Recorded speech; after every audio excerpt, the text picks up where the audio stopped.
Welcome to 8.2, area of a surface of revolution. In this video, our objective is to define the surface area of a surface of revolution using integration. So before we get into any of that, let's talk about surface area and what a surface is. So the flavor of these series of techniques is going to feel a lot like when we talked about volume. Volume and area we both defined in terms of integration. They're quantities, where we think of area as being two-dimensional and volume being three-dimensional. So I have here an example of a surface where we think about it as having a center axis through the x-axis, and it's being rotated out into the y and z axes. The z axes would be something like sticking out of the page, but we don't need to get into that detail right now because all we care about is our construction using x and y. So you can think of this as having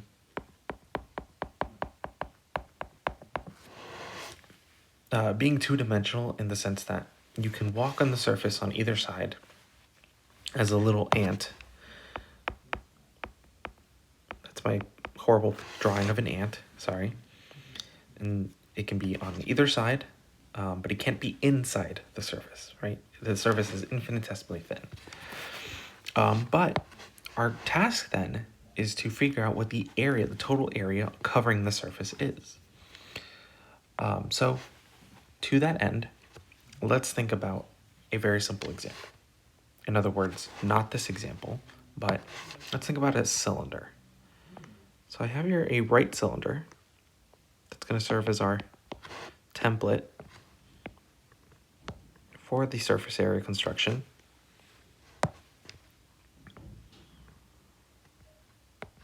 So this cylinder is completely hollow. We just have the wrapping, as it were, okay?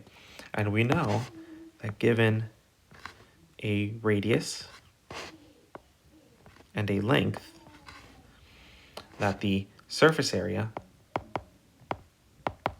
is given by the formula 2 pi RL, okay?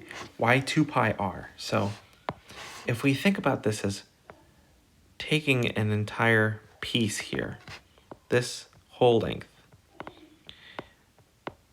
so just take one line here, and we're rotating it a whole 2 pi, so a whole circle. We're going to take that, we're stretching that out through a rotation, and that's going to give us the whole surface. So this feels like it has the same construction as solids of revolution. And so yes, we're going to define here a surface of revolution is going to be rotated about an axis, and how it's generated is using a function. Say y equals f of x.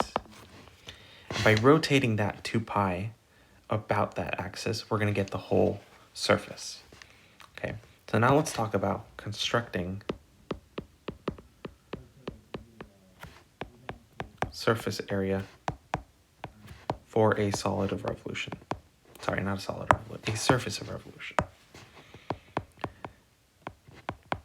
We revisit this topic, by the way, in Calc 3, Math 402, using more general ideas, but in this case, this technique works pretty well for the specific kinds of surfaces we're looking at. So here's our idea. I'm going to again draw a little diagram.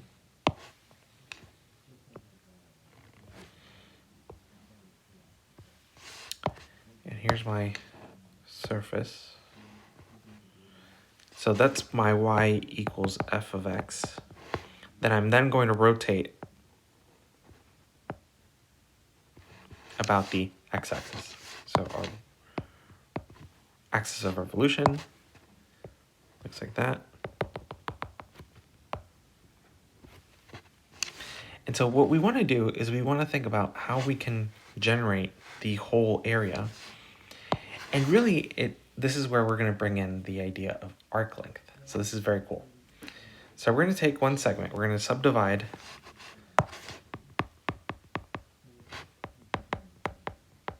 the interval a to b, so from a to b, into n subintervals.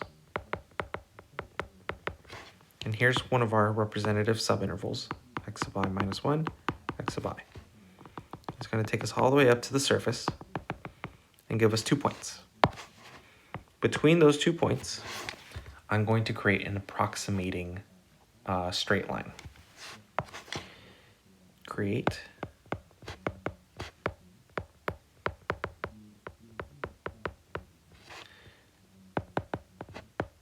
so it's going to be a short line segment that we're going to call, what should we call that? Pi minus 1, pi, and that length of that segment, right? So this red piece, we know from the arc length construction can be approximated as,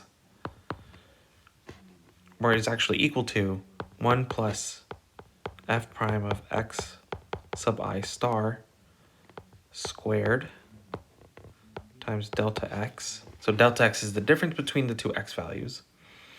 And so this is this length. And x sub I star is some sample point in between x sub I minus 1 and x sub I. In other words, take all these together and we get the arc length. But we know that.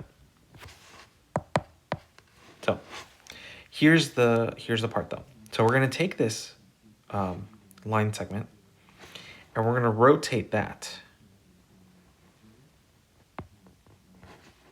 and create this approximating band. It goes all the way around.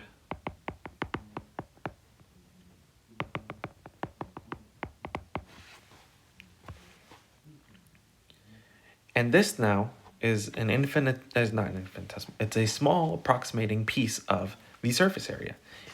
In other words, so the surface area is approximately, adding up all these little bands from I equals 1 to n of the a sub i's, which is my notation for each piece here. This is a sub I. And that is the length. Sorry, I'm getting ahead of myself. What is that area actually? That a sub I, in the idea of the surface area of this cylinder, is going to be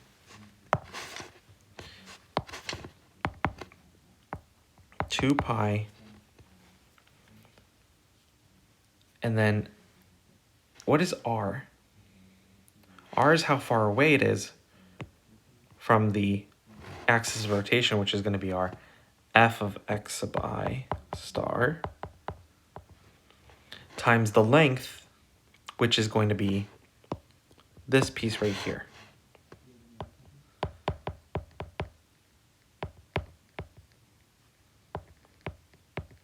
Okay. So that's our approximate piece. That's the area of our band. And adding those things up gives us the approximation of the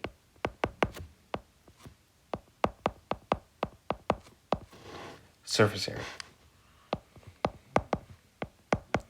A lot of pieces to keep track of, admittedly, but we're going to make this much less complicated here in a second, which is, in the limit, we're going to take this Riemann sum, and we're going to say the surface area then is actually, which we're just going to call S for shorthand, is going to be the integral from a to b of 2 pi f of x square root of 1 plus f prime of x squared dx. Wow. So you can see the trace here of the arc length, right? So this is ds. the infinitesimal arc length times 2 pi f of x. And we can generalize this too if we're going to be integrating with respect to y instead. So that often happens sometimes if we're going to rotate about the y-axis. But this is the rotation about the x-axis version, and we'll see in an example in a later video how we can set up a more general version of this formula to serve our needs as we're going to calculate different